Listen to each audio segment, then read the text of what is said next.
नमस्कार मेरे प्यारे प्यारे छात्र और छात्राएं। हिंदी व्याकरण में आप सभी का मैं स्वागत करता हूं। और आज से हम हिंदी व्याकरण की ओर हम ध्यान देंगे, एक एक भाग लेंगे। आज हम भाग लेने वाले हैं हिंदी व्याकरण के बारे में, उसमें से वर्णमाला है। तो देखिए, व्याकरण का महत्व तो हिंदी में कितना होता है। किसी भी भाषा में व्याकरण अत्यधिक आवश्यक एक हिस्सा होता है। किसी भी भाषा में, कौन सी भी भाषा ले लो, उसमें व्याकरण जो है वो एक आवश्यक हिस्सा होता है। किसी भी भाषा का कर सकते हैं हमें किसी भाषा को पूर्ण रूप से जानना है तो उसके बारे में सीखना तो व्याकरण होना जरूरी है। यानी कौन सा भी भाषा हो तो हमें सीखना है तो उसके व्याकरण आना बहुत जरूरी है। तो चले, आज हम हिंदी भाषा को पूर्ण रूप से आज से हम जानना शुरू करेंगे, क्योंकि उस भाषा को जानना है तो व्याकरण होना बहुत जरूरी है। क्योंकि बिना व्याकरण की उस भाषा का अर्थ पता लगाना नामुमकिन है। इसलिए व्याकरण का अत्यधिक महत्व है।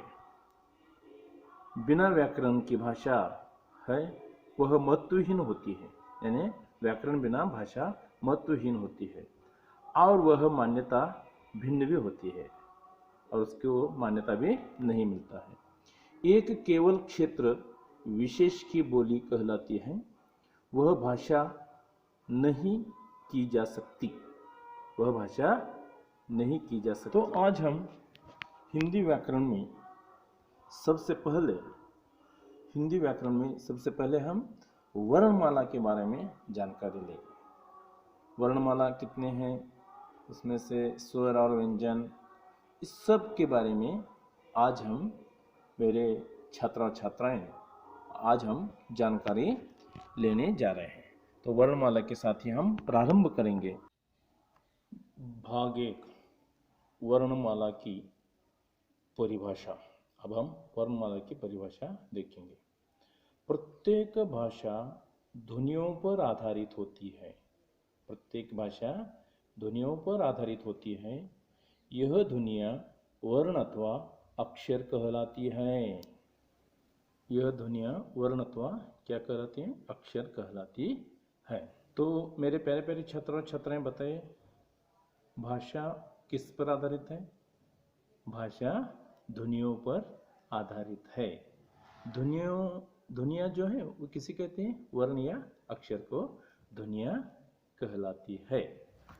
इन ध्वनियों को लिखने के लिए विभिन्न चिन्हों को काम में लाया जाता है, जिन्हें लिपियाँ कहा है।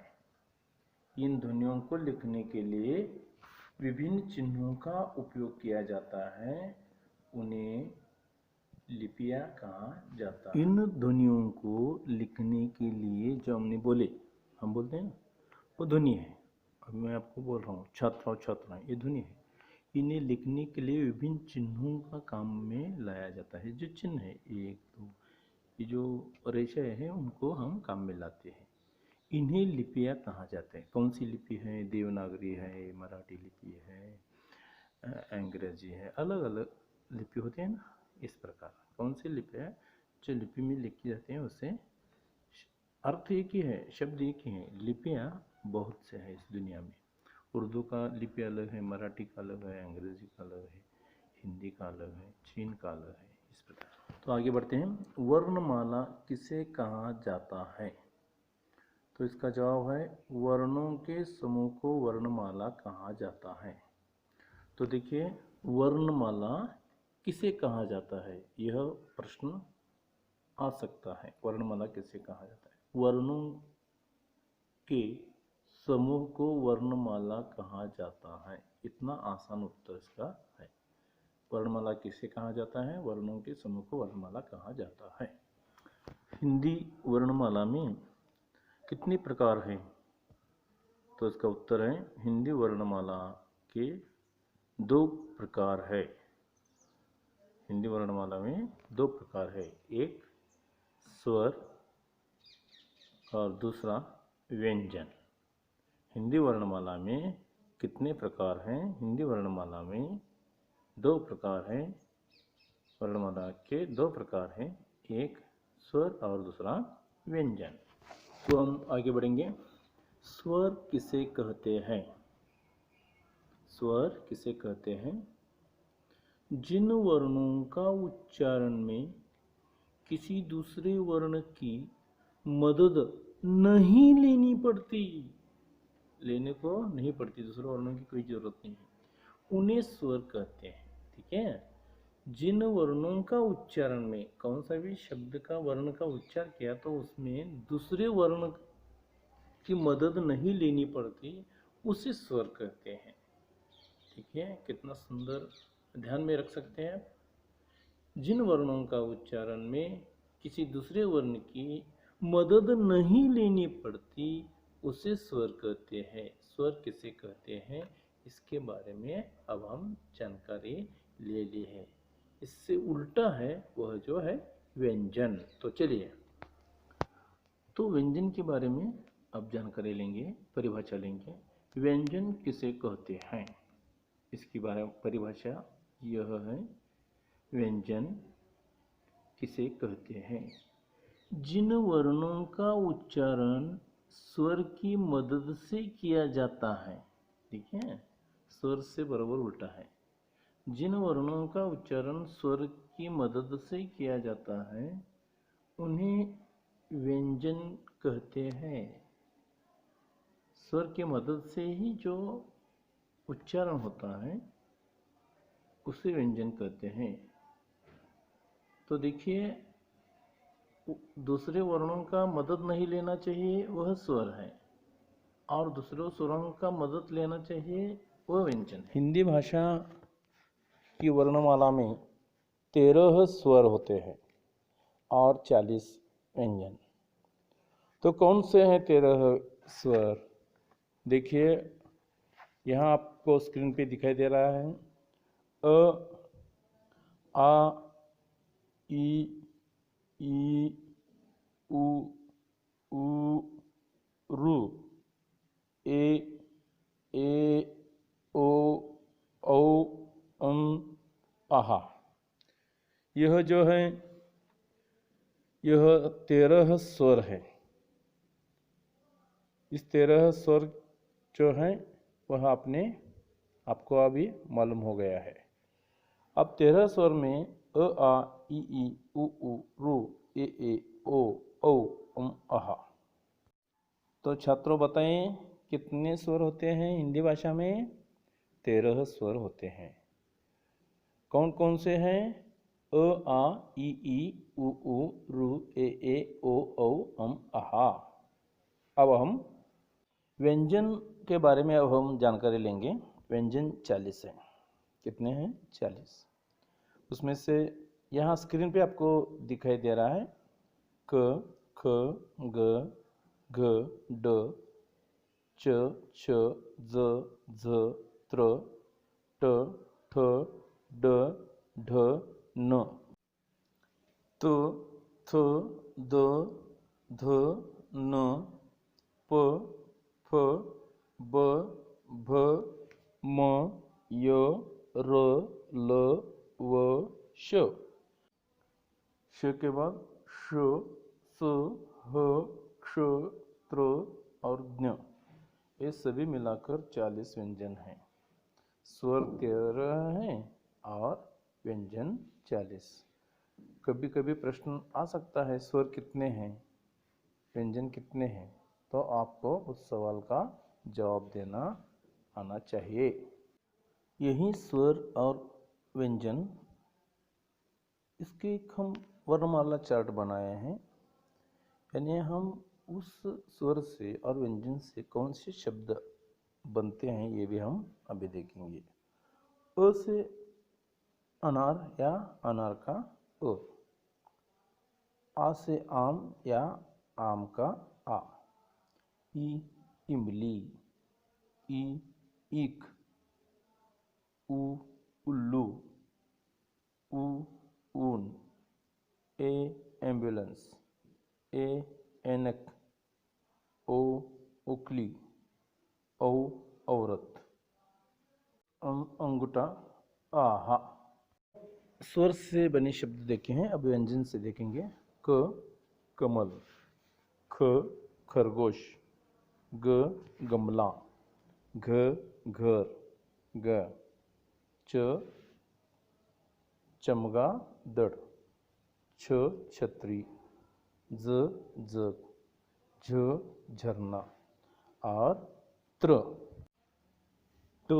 टमाटर, ठ ठटेरा, ड डमरू, ढ ढक्कन, न बांध करना है, त तरबूज, थ थर्मस, द दवाई, ध धनुष्य, न नल, प पतंग, फ फल, ब बकरी, भ भालू, म मछली, य यकृत, र रस्सी, ल लट, व वर्दी, श शलजम, श षटभुज, स सब्जी, ह हरिण, क्ष क्षकिरण, त्र पत्र, ज्ञ ज्ञान या ज्ञानी। अभी जो पढ़ाई की वही शब्द आने चाहिए ऐसा कुछ नहीं, आप अपने अलग शब्द भी इसे बना सकते हैं। यही स्वर और व्यंजन के शब्द हैं।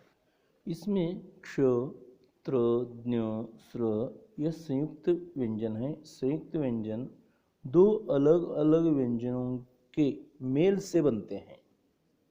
क अधिक क्ष, त अधिक र त्र, ज अधिक त्र ज्ञ, श अधिक र श्र।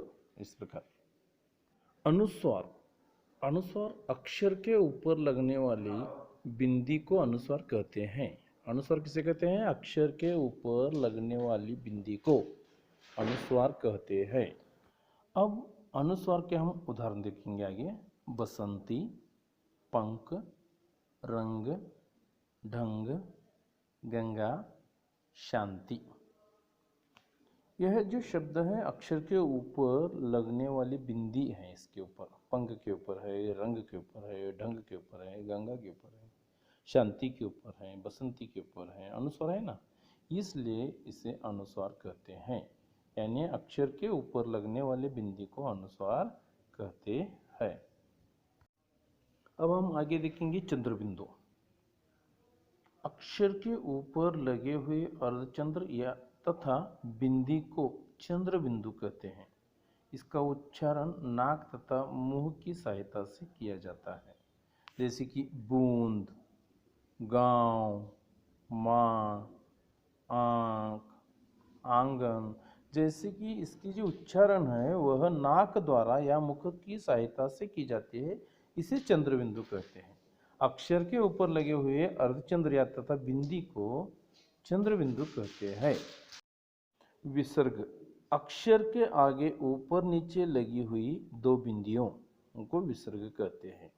किसे विसर्ग कहते हैं छात्रों? अक्षरों के आगे ऊपर नीचे लगी हुई बिंदियों को विसर्ग कहते हैं। इसका उच्चारण हा के समान होता है। उदाहरण के तौर पर प्रायः, अतः, प्रातः आदि। संयुक्त अक्षर, किसी व्यंजन का स्वर हटाकर उसे आगे वाले व्यंजन से जोड़ देने पर संयुक्त अक्षर बन जाता है। उदाहरण के तौर पर स्वच्छ, प्रयास, समाप्त आदि। नुक्ता, अरबी फारसी भाषाओं से हिंदी में आए कुछ शब्दों में अक्षरों के नीचे बिंदी लगाई जाती है, इसे नुक्ता कहते हैं। फिकर, जिन, आवाज आदि उदाहरण हम ले सकते हैं। आखिर में आ वाले शब्द जो है अक्षर के ऊपर इस चंद्राकार चिन्ह का प्रयोग प्रायः अंग्रेजी के कुछ शब्दों के सही उच्चारण के लिए किया जाता है, जैसे कि doctor, hockey, office, football, hospital आदि। विशेष रूप से हिंदी भाषा में नुक्ता वाले ड और ढ वर्णों का भी प्रयोग किया जाता है। इनका प्रयोग सदैव शब्द के बीच में किया जाता है, जैसे कि लड़का, पढ़ना। इनका प्रयोग किसी शब्द के प्रारंभ में नहीं किया जाता। सभी छात्र छात्राएं ध्यान में रखिए, नुक्ता जो है वह लड़का ड का नीचे, पढ़ना ढ के नीचे, यानी इनका प्रयोग किसी शब्द के प्रारंभ में नहीं किया जाता, ये ध्यान में रखना चाहिए। धन्यवाद।